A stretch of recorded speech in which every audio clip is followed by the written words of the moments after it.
Asesinatos en la época de oro del cine mexicano. El olor a polvo viejo y celuloide quemado era lo primero que golpeaba a cualquiera que cruzara las puertas traseras de los estudios Churubusco. Era 1952 y Ciudad de México respiraba cine por cada poro de su piel.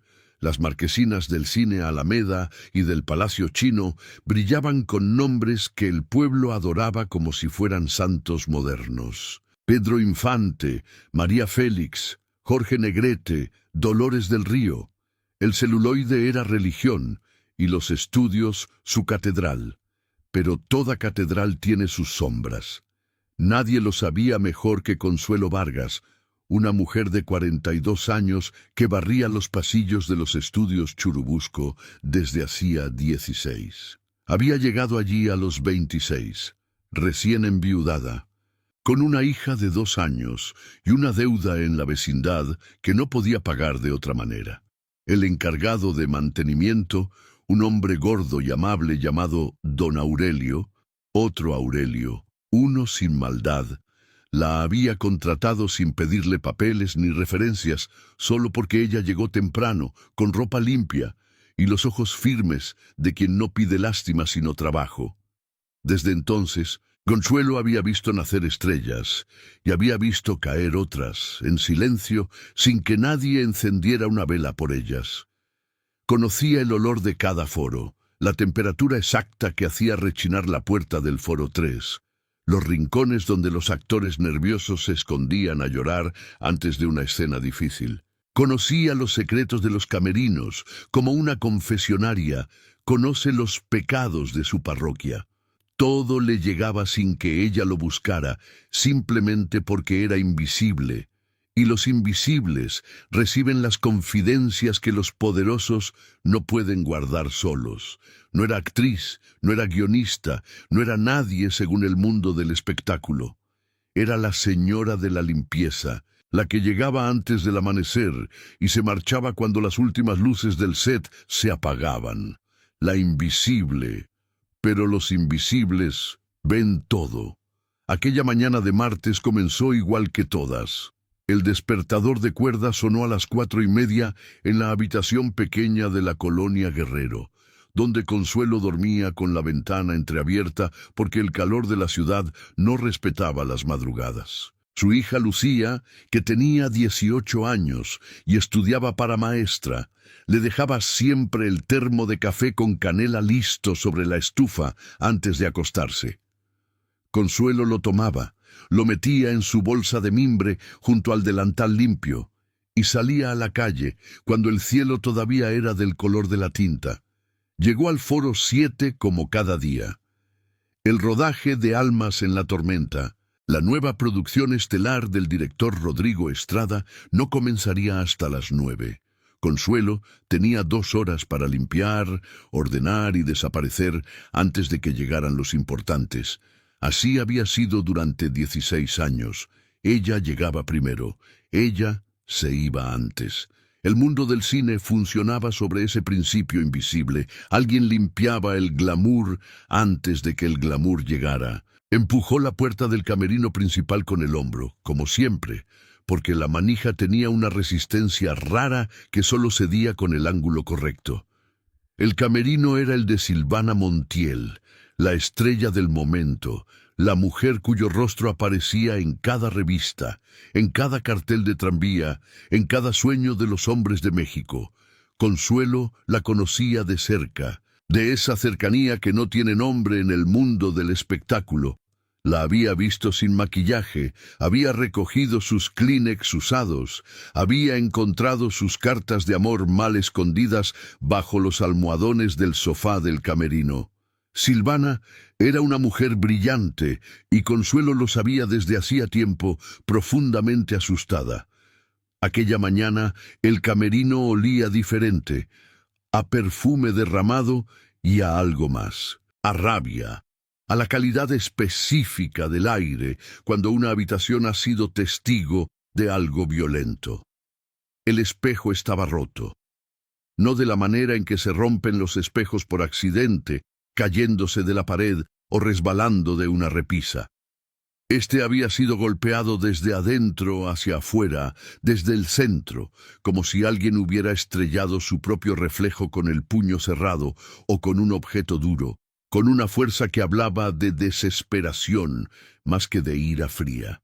Los fragmentos estaban esparcidos sobre el tocador y el piso, mezclados con polvos de maquillaje rosado, un lápiz labial roto, un frasco de perfume volcado que había dejado una mancha oscura sobre la madera del mueble, y sobre el tocador, entre los vidrios, una fotografía desgarrada exactamente a la mitad.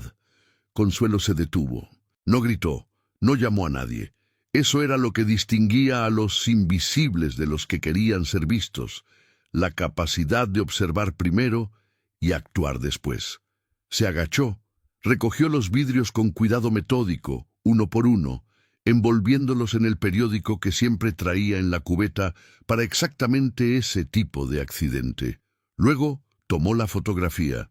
En ella aparecía Silvana Montiel, vestida con un traje elegante que Consuelo reconoció como el que usaba en las reuniones de producción, junto a un hombre que definitivamente no era su marido, Aurelio Montoya. El hombre era fornido, de unos 60 años, con un sombrero de fieltro gris y la postura de quien está acostumbrado a que otros se hagan a un lado cuando camina. La mitad desgarrada mostraba solo a Silvana, con una expresión en el rostro que Consuelo tardó un momento en identificar. No era sonrisa de pose ni alegría profesional. Era miedo disfrazado de cortesía. Guardó la fotografía en el bolsillo de su delantal. Algo en su estómago, ese instinto que 16 años de observar lo que otros no ven, había afinado hasta volverlo casi sobrenatural. Le dijo que no debía tirarla. Fue entonces, barriendo bajo el tocador, cuando la escoba empujó un pequeño papel doblado que estaba casi pegado al zócalo. Lo recogió maquinalmente, como recoge uno la basura, y lo metió en el bolsillo junto a la fotografía sin abrirlo.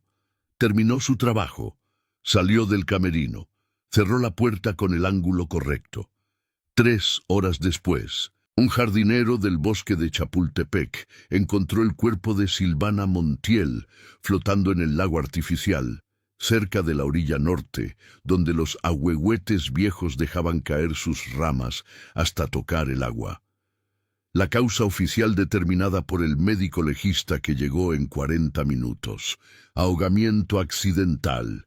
El expediente fue abierto, procesado y cerrado en 48 horas con una eficiencia que no era normal para ningún trámite gubernamental de la época. Consuelo no durmió en 3 días. Si estás disfrutando esta historia, suscríbete al canal y cuéntanos en los comentarios. ¿Desde qué ciudad de México nos estás viendo? Tu apoyo nos ayuda a seguir trayendo estas historias olvidadas de regreso a la vida. Silvana Montiel tenía 28 años cuando murió. Había llegado a la capital desde Guadalajara a los 16 en un autobús de segunda clase con una maleta de cartón atada con mecate y 120 pesos que su madre le cosió en el forro del abrigo. Tenía una voz que hacía llorar a los mariachis y una manera de mirar a la cámara que el director, Rodrigo Estrada, describió en su primera audición como la cosa más natural y más extraordinaria que he visto en 20 años de hacer cine. Su ascenso fue meteórico, brutal, casi sobrenatural en su velocidad. En 5 años pasó de extras mudas en el fondo de los encuadres a protagonista de las producciones más grandes del país. Su matrimonio con el productor Aurelio Montoya, 5 años mayor que ella, y con el aspecto seguro de quien siempre ha tenido dinero, pareció al público la conclusión natural de un cuento de hadas moderno. La chica pobre de Guadalajara que conquistó la pantalla y el corazón del hombre más poderoso de la industria. Todo México la amaba, y alguien, por esa misma razón, o quizás exactamente por eso, porque el amor genera dependencia, y la dependencia genera miedo a perder, la odiaba con una intensidad capaz de matar. El velorio se realizó en el Panteón Francés de la Ciudad de México, en la Colonia Piedad, entre flores blancas traídas por camiones enteros y periodistas que lloraban frente a las cámaras con una convicción que duraba exactamente lo que tardaba el fotógrafo en hacer su toma. Las calles aledañas estaban bloqueadas por la multitud. Trabajadores, amas de casa, estudiantes, todos con la misma expresión de duelo genuino que solo produce la muerte de alguien que uno sentía suyo, aunque nunca hubiera cruzado dos palabras con él. Aurelio Montoya apareció vestido de negro riguroso, con la corbata perfectamente anudada y los ojos completamente secos detrás de sus gafas de carey. Tenía una mano posada sobre el ataúd de caoba, con una expresión que Consuelo, desde detrás de las vallas metálicas, con su rebozo azul marino, identificó de inmediato. No era dolor, era administración. Era el gesto de un hombre calculando el impacto de una situación sobre sus intereses, determinando cuánto debía mostrar y cuánto debía guardar. Rodrigo Estrada llegó 15 minutos tarde, con gafas oscuras de montura dorada y un ramo de rosas rojas tan desproporcionadamente grande que parecía una declaración de culpa más que un gesto de duelo. Se plantó junto al ataúd para las fotografías con la naturalidad de quien sabe que las cámaras siempre lo van a buscar. En una esquina alejada del gentío, sola, sin que nadie se acercara a consolarla, lloraba una mujer joven de unos 25 años, cabello negro corto, ropa sencilla, los brazos cruzados sobre el pecho como si intentara contenerse a sí misma. Remedios Leal, la asistente de producción que llevaba 3 años trabajando al lado de Silvana, que conocía su rutina y sus miedos y sus alegrías pequeñas, con la intimidad que solo se construye en los espacios de trabajo intenso. Nadie miraba a las personas que lloraban de verdad. Todos miraban a los que lloraban para las cámaras. Consuelo esperó a que la multitud comenzara a dispersarse cuando los fotógrafos empacaban sus equipos y los reporteros buscaban teléfonos para dictar sus notas a los jefes de redacción. Se acercó a Remedios despacio, sin prisa, como quien se acerca a un animal asustado. ¿Tú eras su amiga?, le preguntó en voz baja. Remedios la miró con ojos tan hinchados que parecían de otra persona. La evaluó un segundo con esa mirada de los que han aprendido a desconfiar de la amabilidad. Era la única persona en esos estudios que me decía buenos días sin querer algo a cambio, dijo finalmente. Las dos mujeres se quedaron en silencio un momento largo, escuchando el llanto lejano mezclado con el sonido del tráfico de la avenida Melchor Ocampo y el canto obstinado de los pájaros que no sabían nada de la muerte ni tenían por qué saberlo. «Hay algo que debes ver», dijo Consuelo y sacó la fotografía del bolsillo. Remedios la tomó, la estudió. Su expresión cambió tan completamente que Consuelo pudo ver el momento exacto en que el dolor se transformó en miedo. «¿Dónde encontraste esto?» «En su camerino. Esta mañana, antes del amanecer, antes de que llegara nadie». Remedios dobló la fotografía con un cuidado que delataba que sabía perfectamente lo que significaba y se la devolvió.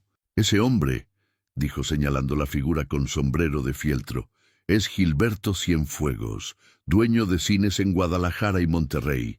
Dicen que tiene gente dentro de la Secretaría de Gobernación, personas que le hacen favores que no aparecen en ningún documento oficial. Nadie habla de él en voz alta en la industria. Es de esos hombres que existen en los márgenes del poder, donde las reglas son elásticas». Consuelo guardó la fotografía. «Cuéntame todo», dijo. La historia que Remedios le contó esa tarde, sentadas en una banca del Parque España frente a una nieve de limón que ninguna de las dos tocó porque el nudo en el estómago no dejaba espacio para nada más, fue suficiente para que Consuelo entendiese con una claridad dolorosa que la muerte de Silvana no había sido ningún accidente. 3 semanas antes del inicio del rodaje de Almas en la tormenta, Silvana había descubierto que Aurelio llevaba años desviando dinero de sus contratos. Cada película que protagonizaba, cada anuncio comercial, cada aparición en revistas generaba regalías y derechos que debían ir directamente a una cuenta a nombre de Silvana.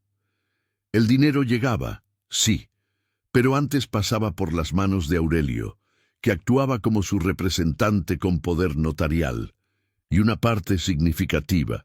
Remedios calculaba que podía ser la mitad o más. Nunca llegaba a su destino final.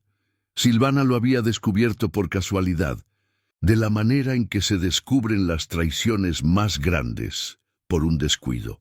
Aurelio había olvidado un estado de cuenta sobre el escritorio de su estudio en la casa de Lomas de Chapultepec. Silvana lo vio al pasar. Lo tomó sin pensar demasiado, y en los siguientes 10 minutos su vida cambió para siempre. Contrató en secreto a Felipe Soria, un contador de la colonia Santa María la Ribera que trabajaba desde un despacho modesto y tenía fama de discreto y meticuloso. Felipe tardó 2 semanas en descubrir lo que Aurelio había tardado 6 años en construir. Una arquitectura financiera diseñada para ser invisible, con empresas fantasma registradas en nombres de personas que no existían, cuentas en bancos de Monterrey y Veracruz que funcionaban como diques para retener el dinero antes de que llegara a Silvana, y un socio silencioso cuyo nombre aparecía apenas una vez en todos los documentos, casi de paso, como si alguien hubiera intentado borrarlo y no hubiera llegado a tiempo. Rodrigo Estrada, el director más admirado del cine mexicano, el hombre que había descubierto a Silvana en una audición, que la había moldeado durante 5 años, que en cada entrevista la llamaba mi creación más perfecta, el rostro que define una época. En privado, según los documentos que Felipe Soria había compilado con la paciencia de quien sabe que los números no mienten, aunque los hombres sí, la trataba como un activo financiero cuya rentabilidad dependía directamente de su silencio y su obediencia continua. Silvana confrontó a Aurelio la noche anterior a su muerte.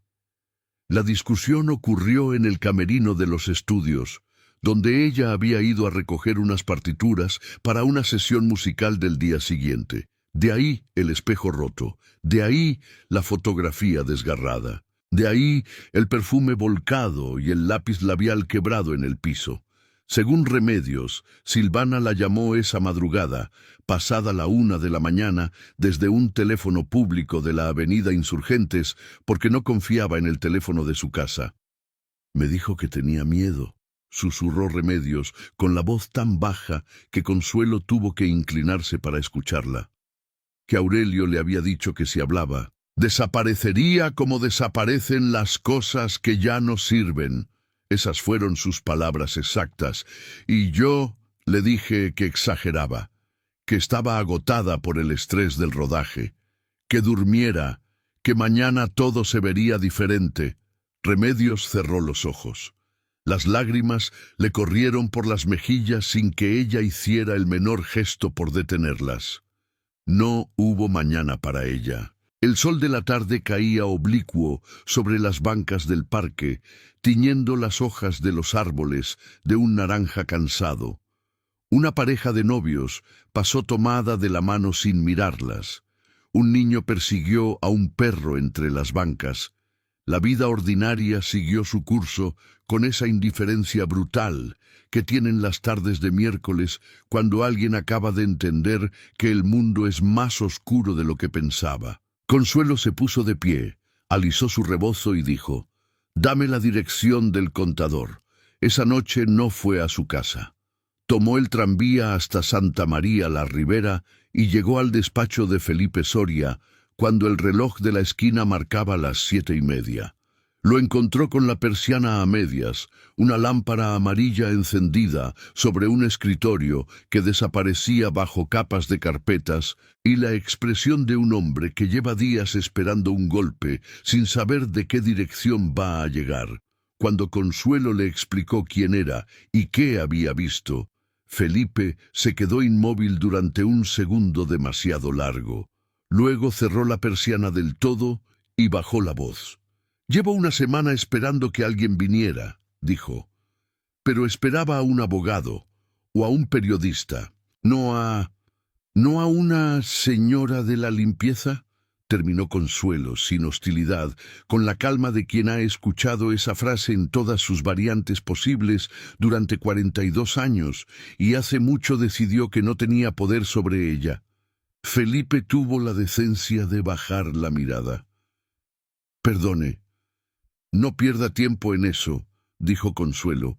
«Muéstreme los documentos». Lo que estaba sobre ese escritorio era suficiente para destruir a dos hombres que habían construido sus imperios sobre la suposición de que nadie los miraría de cerca.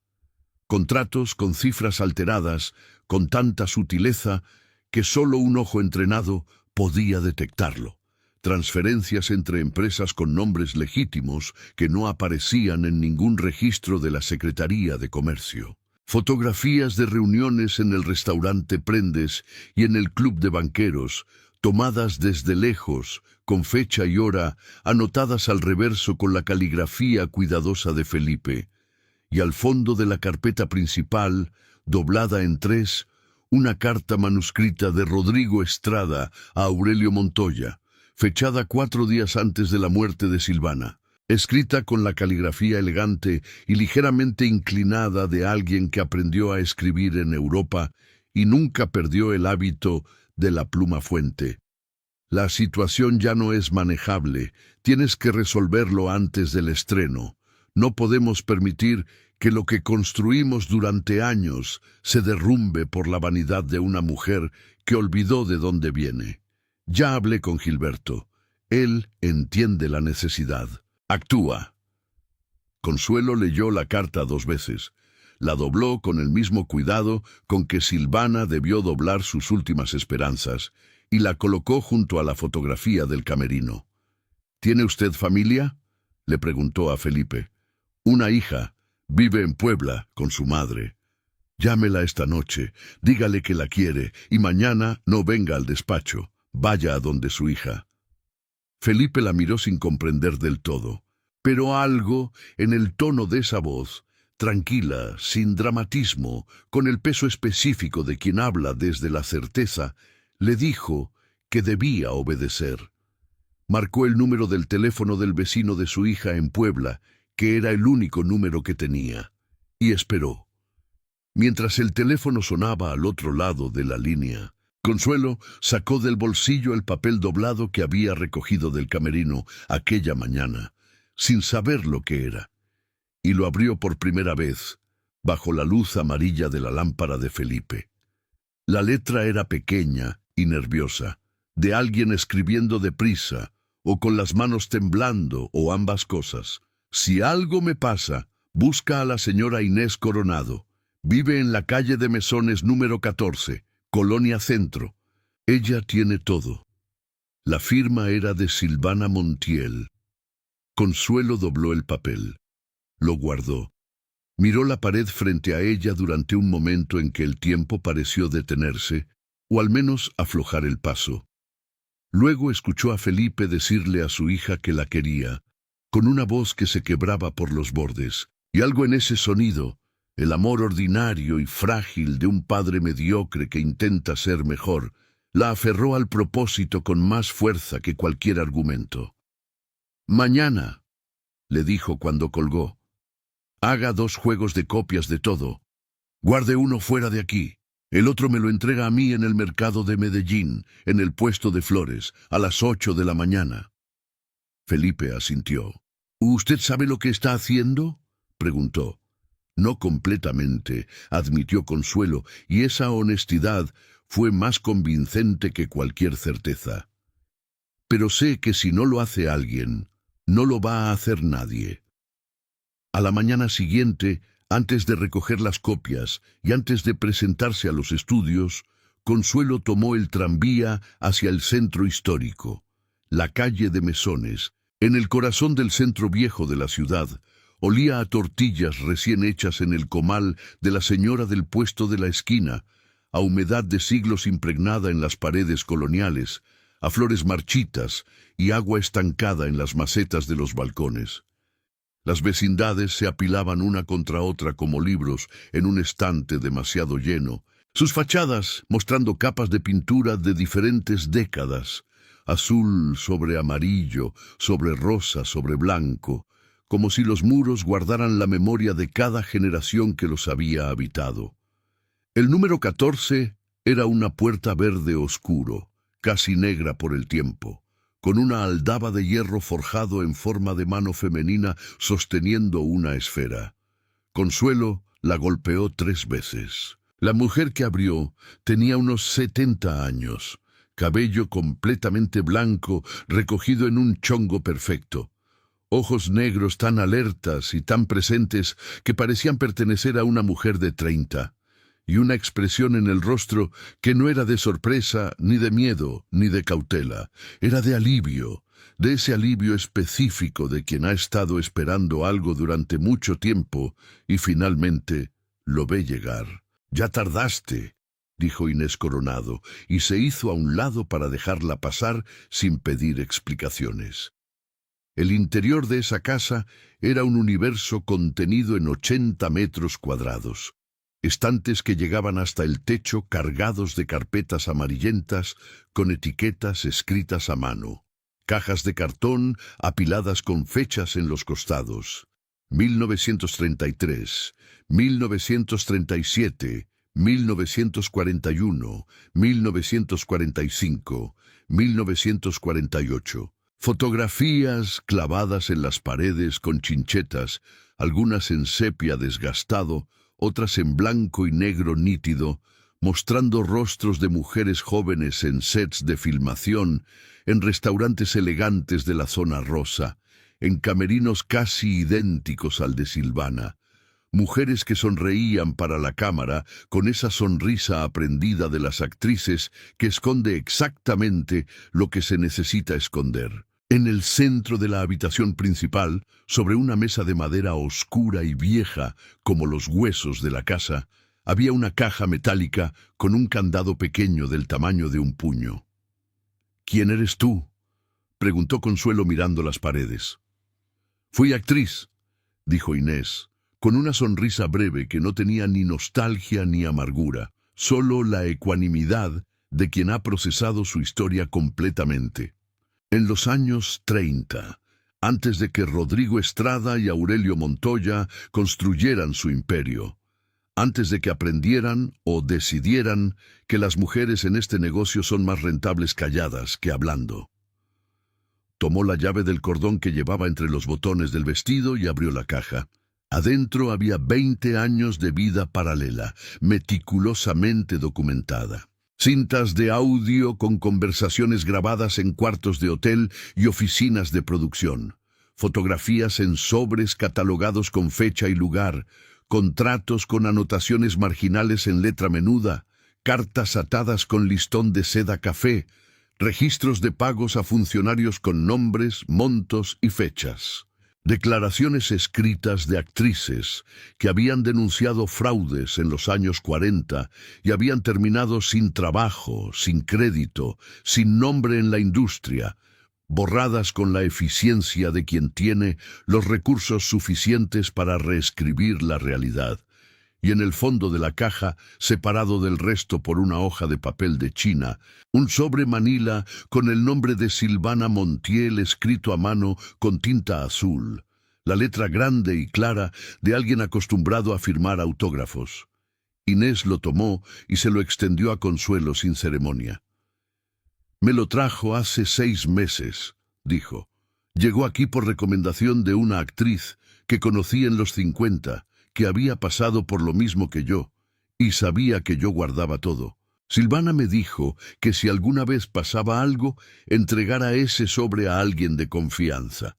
alguien que no tuviera nada que ganar ni que perder en el mundo del cine. Miró a Consuelo con aquellos ojos negros que habían visto demasiado y aprendido a distinguir con precisión entre el coraje verdadero y el coraje de actuación. Supongo que tú eres esa persona. Adentro del sobre había 3 cosas. Una declaración de 4 páginas escrita y firmada por Silvana, narrando, con fechas y montos precisos, el fraude de Aurelio y la participación de Rodrigo Estrada, sin eufemismos y sin vacilaciones, con la voz directa de alguien que sabe que puede que nadie la escuche en vida, pero quiere que sus palabras sobrevivan de todas formas. Un recibo de una caja de seguridad en el Banco Nacional de México, sucursal Bucareli, a nombre de Silvana, con una nota al margen. Aquí está todo lo que Felipe encontró. Original. Y una fotografía de Gilberto Cienfuegos reunido con un hombre de traje gris en el vestíbulo del Hotel Majestic frente al Zócalo, tomada desde el mezzanine con una cámara de lente larga. ¿Lo conoces?, preguntó Consuelo señalando al hombre de traje gris. Es el subdirector de la Secretaría de Gobernación, dijo Inés en voz tan baja que casi no llegó. Por eso cerraron el expediente en 2 días. Por eso la policía no investigó nada. Por eso nadie va a mover un dedo si no los obligamos a moverlo. Las 2 mujeres se quedaron en silencio en esa habitación llena de historias enterradas. Afuera, en la calle, el vendedor de tamales pasó con su canasto anunciando su mercancía con voz cantada. La vida seguía, indiferente y persistente, como siempre. ¿Cuánto tiempo llevas guardando todo esto?, preguntó Consuelo. 20 años, dijo Inés. Desde que me hicieron lo mismo que le hicieron a Silvana, pero a mí me dejaron viva, porque en esa época no habían aprendido todavía que era más fácil matar que callar. Aprendieron después. Pausa. Estuve esperando el momento correcto, esperando a la persona correcta. Consuelo cerró el sobre y lo apretó entre sus manos. Ya no hay que esperar más.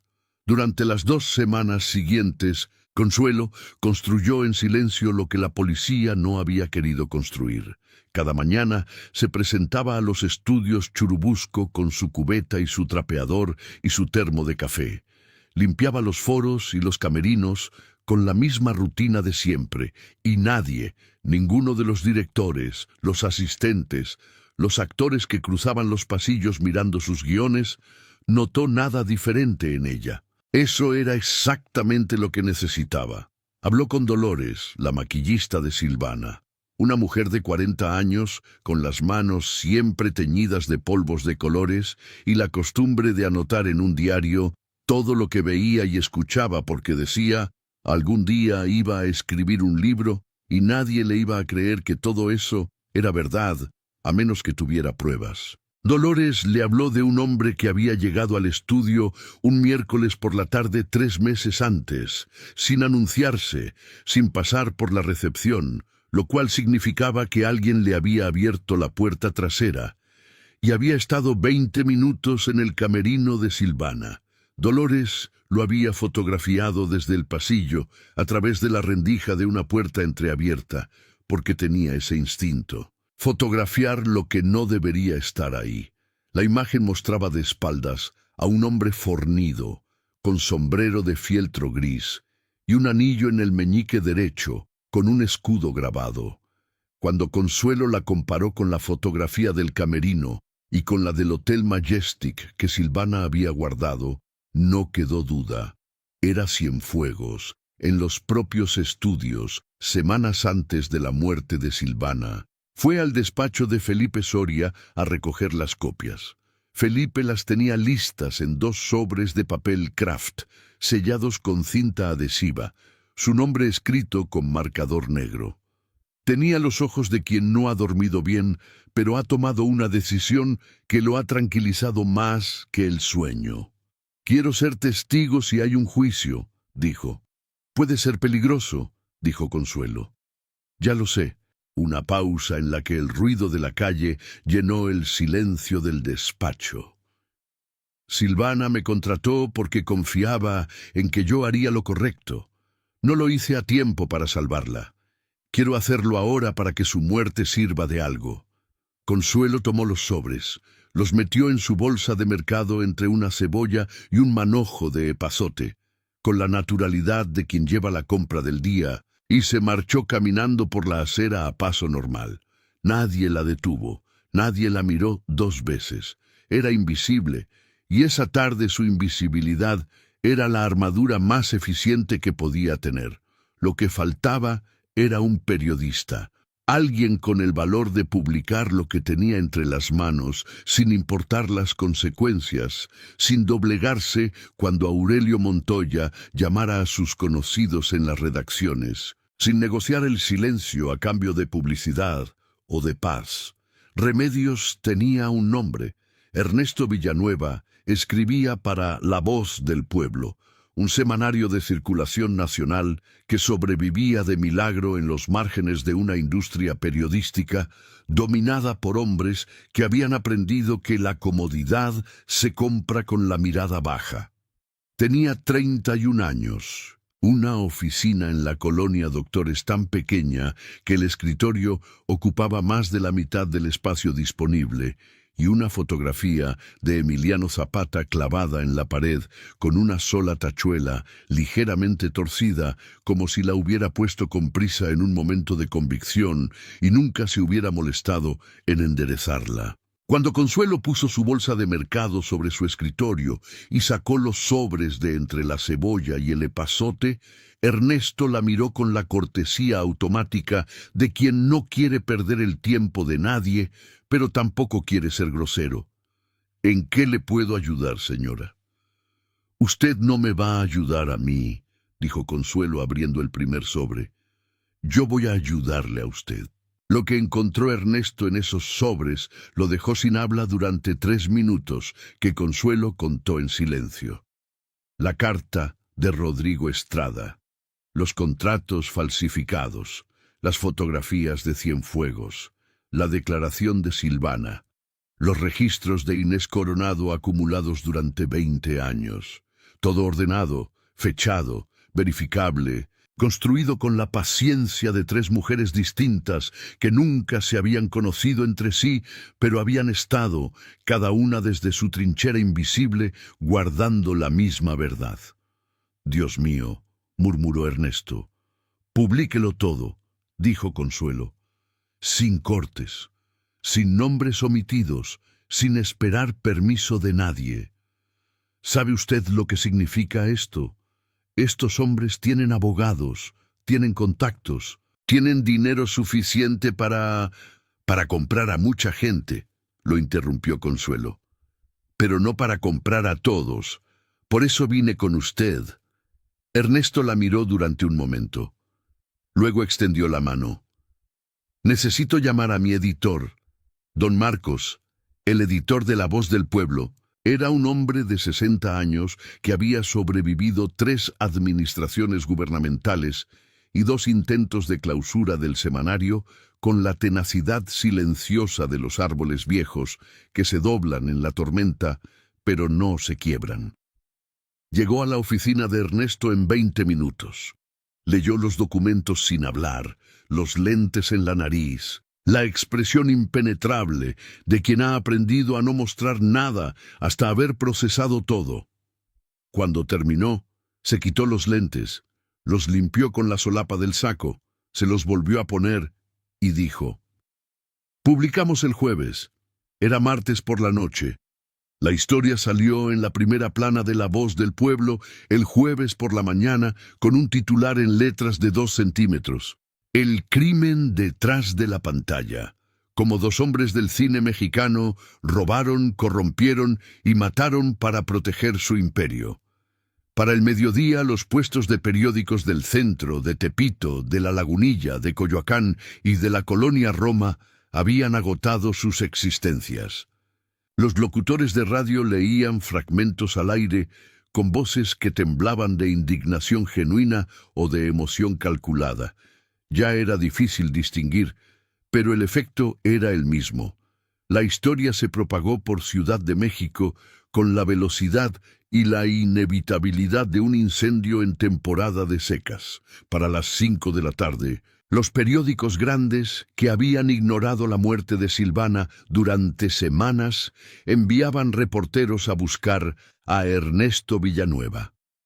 Para la noche, corresponsales de Guadalajara y Monterrey llamaban a la redacción de La Voz del Pueblo con información adicional sobre las operaciones de Cienfuegos en sus ciudades. Aurelio Montoya emitió un comunicado a través de sus 4 abogados declarando que todo era una campaña de difamación orquestada por enemigos del cine nacional.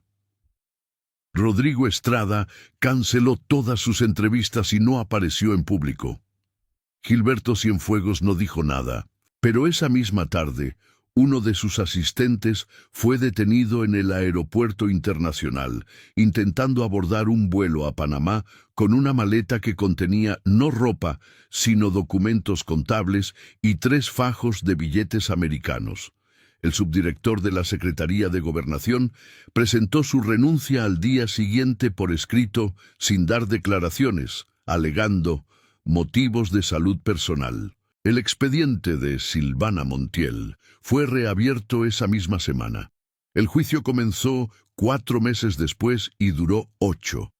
Fue el proceso judicial más seguido en la historia del país hasta ese momento, superando incluso los juicios políticos de la Revolución en su capacidad de movilizar la atención pública. Los mexicanos escuchaban las transmisiones radiales desde sus cocinas, sus talleres, sus puestos en el mercado, con la misma atención devota con que seguían las radionovelas de los viernes por la noche, excepto que esto era real, y todos lo sabían, y eso lo hacía insoportablemente más importante. Felipe Soria testificó durante 2 días consecutivos. Su declaración fue meticulosa, construida número por número, transferencia por transferencia, con una precisión que los abogados de la defensa intentaron desacreditar 4 veces sin lograrlo. Cuando el equipo de Aurelio presentó una versión alternativa de los contratos que supuestamente demostraba la legitimidad de las operaciones, Felipe sacó de su maletín copias adicionales de documentos que nadie sabía que existían, guardados en la caja de seguridad del Banco Nacional de México, sucursal Bucareli, exactamente donde Silvana había anotado en su nota a Inés que estarían los originales. El silencio en la sala durante ese momento fue tan absoluto que el reportero de Excelsior que cubría el juicio escribió en su crónica que se podía escuchar el sonido del mundo cambiando de dirección. Dolores testificó sobre las visitas de Cienfuegos a los estudios. Remedios declaró sobre la llamada de madrugada de Silvana, con una voz que no tembló en ningún momento, porque había ensayado su declaración durante semanas para asegurarse de que el dolor no le robara la claridad. Inés Coronado subió al estrado con sus 70 años y su chongo blanco y sus 20 años de evidencia catalogada con la paciencia de quien sabe que la verdad no tiene prisa, pero tampoco tiene piedad. Y habló durante 3 horas y 40 minutos sin que nadie lograra interrumpirla con éxito. Al final del juicio, Aurelio Montoya fue condenado a 12 años de prisión por fraude agravado y complicidad en homicidio. Rodrigo Estrada, cuya defensa argumentó hasta el último día que su carta era una expresión retórica sin intención criminal, fue condenado a 7 años. Gilberto Cienfuegos negoció con los fiscales y terminó con una condena reducida, pero sus licencias cinematográficas fueron revocadas de manera permanente y sus cines vendidos en subasta pública. El dinero destinado a un fondo para familias de víctimas de crímenes sin resolver en la industria del entretenimiento. Felipe Soria recibió reconocimiento público formal como figura clave en el proceso. Le ofrecieron un puesto en la Secretaría de Hacienda. Lo aceptó, y el primer día que se presentó a trabajar, Llevó en el bolsillo interior del saco una fotografía pequeña de Silvana, recortada de una revista, porque sentía que era la deuda más pequeña que podía pagar a alguien que había confiado en que él haría lo correcto. Remedios. Leal terminó como directora de producción en una compañía fundada por mujeres que habían sobrevivido al sistema del cine clásico y habían decidido construir uno diferente, con contratos transparentes, auditores independientes y una política de puertas abiertas que escandalizó al establishment cinematográfico durante exactamente un año, hasta que sus películas empezaron a ganar premios en festivales nacionales e internacionales y llenar salas que el viejo sistema ya consideraba perdidas. Inés Coronado fue entrevistada por 3 revistas y 2 programas de radio. En todas las entrevistas dijo lo mismo, con la misma voz tranquila y los mismos ojos negros sin rencor, pero tampoco sin olvido. Esperé 20 años para que alguien escuchara. Gracias a Dios que la persona que escuchó era la indicada. Ernesto Villanueva ganó el Premio Nacional de Periodismo ese año. En su discurso, que duró 4 minutos porque había prometido ser breve y cumplió su promesa, agradeció a una mujer cuyo nombre no voy a decir porque ella no lo quiso, pero que me enseñó que el valor no tiene uniforme, ni título, ni dirección conocida. A veces llega con una cubeta y un trapeador y salva lo que nadie más se atrevió a salvar. Consuelo siguió limpiando los estudios Churubusco, no porque no tuviera opciones. Las tenía, por primera vez en su vida adulta, más opciones de las que había imaginado posibles. Ernesto le ofreció trabajo como asesora de investigación en el semanario, con sueldo fijo y nombre en los créditos. La compañía nueva de Remedios le propuso un puesto administrativo con prestaciones. Don Marcos le ofreció escribir una columna semanal desde su perspectiva, titulada provisionalmente «Lo que ve, la que limpia». Consuelo los escuchó a todos con paciencia genuina y los rechazó con la misma calma con que había hecho cada cosa en esta historia, sin drama, sin explicaciones largas, sin necesidad de que nadie entendiera completamente. Una noche de noviembre, mientras la lluvia golpeaba el vidrio de la ventana de su cocina en la colonia Guerrero y el olor a tierra mojada entraba por las rendijas junto con el frío del altiplano, Consuelo y Lucía tomaban café sentadas frente a frente en la mesa pequeña donde habían desayunado juntas durante 18 años. Lucía, que ya enseñaba primaria en una escuela de la colonia, tenía los mismos ojos serios de su madre y la misma costumbre de escuchar antes de hablar. «Mamá», dijo, «¿por qué no aceptaste ninguno de los trabajos que te ofrecieron?»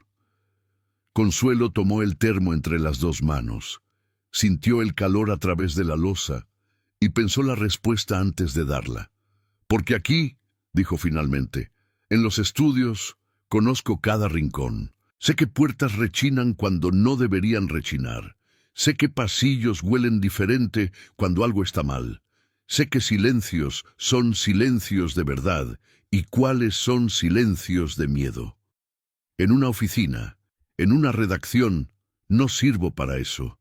Pero aquí sí». Lucía la miró durante un momento largo. «¿Y no te da miedo que vuelva a pasar algo así?» «Me daría más miedo no estar».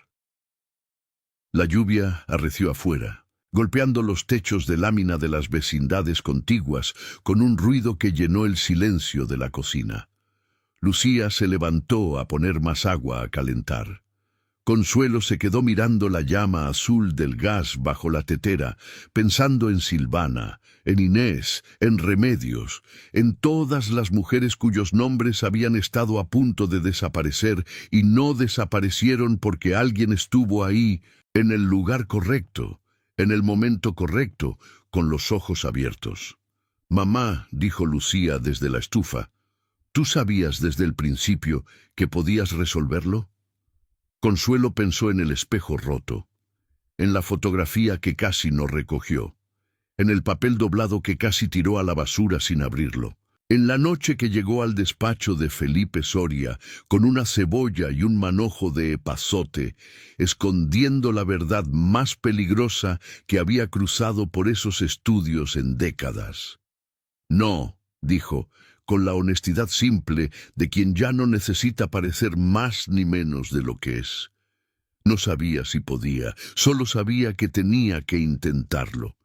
Afuera, Ciudad de México seguía brillando con sus marquesinas encendidas y sus carteles de cine que cambiaban cada semana. Nuevos rostros reemplazando a los viejos con la velocidad implacable del entretenimiento que nunca se detiene porque el público nunca deja de necesitar soñar. El celuloide seguía girando en las salas oscuras del cine Alameda, del Latino, del Orfeón, contando historias de amor y redención, que el público recibía con emoción genuina, porque las necesitaba genuinamente. Y en los pasillos de los estudios Churubusco, antes del amanecer, cuando el único sonido era el de su trapeador sobre el piso de concreto y el canto de los primeros pájaros de la mañana, colándose por los tragaluces del techo, Consuelo Vargas caminaba despacio y con los ojos completamente abiertos, sin perder nada, sin olvidar nada, sin necesitar que nadie la viera para saber lo que valía, porque los invisibles ven todo, y a veces ver todo es suficiente para cambiar la historia. Si esta historia te llegó al corazón, dale like, compártela con alguien que ame el cine y la justicia. Nos vemos pronto con otra historia que el tiempo intentó enterrar.